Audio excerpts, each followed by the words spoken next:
Unexplainable. I don't know. A miracle. Nissa Taylor was driving to a friend's house when the weather suddenly turned bad. Within seconds of rain starting to fall, strong winds buffeted her car. Little did she know that she was about to become an extremely lucky young woman. Each year, between 5 and 10 Australians die after being hit by lightning, and more than 100 are injured. The thunder sounded like it popped a tyre, so I got out to have a look and I had no shoes on. So the lightning came down and all I saw was purple and it went up through my feet. A huge electrical current surged through her body, leaving angry burn marks on her back, arms and chest. According to severe weather expert John Nann, many more Australians are at risk of being struck by lightning as erratic weather patterns caused by an increase in moisture in the air wreak havoc across the country. The physics of lightning is very interesting, and the introduction of moisture into the continent is providing the fuel of thunderstorms. I think there is some change going on. Is it greenhouse emissions? Is the polar ice cap melting? There's all sorts of theories at the moment.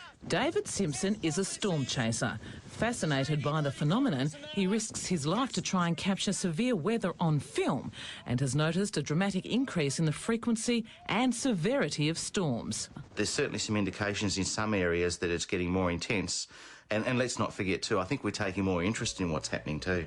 And so we should be. Key corridors in each state have been identified as being more susceptible to thunderstorms and lightning strikes. In Victoria, the outer west and some bayside regions are in the firing line. In New South Wales, the Blue Mountains and suburbs west of the city will bear the brunt of bad weather. And in Queensland, the southwestern corner of the state is where storms hit hardest. You can actually get affected by lightning in a number of ways. When an item gets struck by lightning, there's a huge potential created in the ground. John Nann says people must understand that some things increase their chances of being hit by lightning.